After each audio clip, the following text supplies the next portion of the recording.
پلنگ رسید بر منزل همین الان. اینستاگرام قطع شده بود، چه کس بازی شده بود. من فکر کردم پیج ما پرید دوباره. گفتم گلو درد ندارم، خیلی گلوم کیری شده. AIC میخوام برم تمرین. باید با این روز رانندگی کنم آجی. دلم نمیخواد الکی بخرم خودم گیر برم اونجا بندازم. میخوام چی بکنم برادر؟ مال دنیا من برای کسی جفا کرد؟ هیچکی. فقط وفا کرد. یا وفاست یا جفا دیگه. تو یه دونه انتخاب بکنید.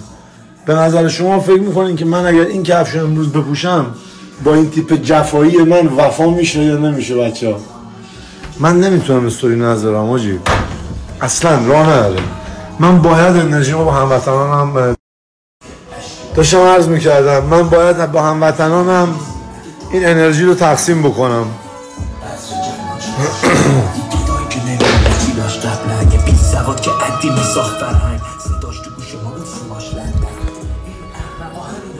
بیا بریم لندن آیسی. نمیای نداش.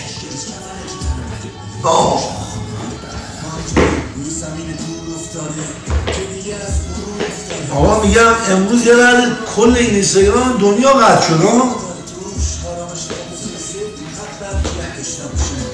چه بلایی سر ما آوردن که تمام دنیا جفت کرده بودن. انگار که یه لحظه فهمیدیم یه دونه کلیه ما نیست. خدا شاهده آجی. برای چی؟ شماره همدیگر رو پس داشته باشیم برادر. اینا با یه دگمه میتونن همه ارتباطی ما رو قطع بکنن. بچه ها چقدر ما با توی این اوضاع وضعیت خانه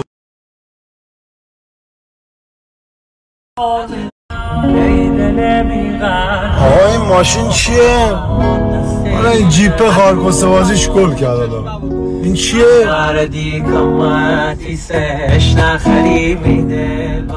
این زنه من فکر میکنم با پیاده شم تفنگو بکشم تو مغزش. فکر میکنم الان یعنی خیلی نزدیکه که من این کاری که نباید بکنم و بکنم. من نشونش بدم که خارکسته فرار کنه. اینجا حواستون باشه نمیخواد بکشی باید بزنم اینجوری بیاری بیرون نشون بدی فرار میکنه. یه بار اینجا دم یه پاساژ داره اسمش از گالریا ماله. یه لامبورگینی داشتم 2 سال و نیم پیش. یه لامبورگینی دیگه داشتم هوراکان. بعد سقفش وا بود نشسته بودم و اینا. عرض به خدمت شما داشت بذار من ایسی بگم من هر جا برم با اسلحه میرم. اسلحه آزاده. یعنی فکر نکن چیز خفه. همه دارن همه. من اگه دوز بیاد اینو هنگ بیاد باید با تفنگ اینجوری کنم. این مثلا علی کاشانی دمت گرم. این آقای علی کاشانی خواننده خفنه. یه موزیکشو میذارم. این علی کاشانی برای من فرستاد. بچه بالا شهری تو به قلب سروری گوش کنید دیگه.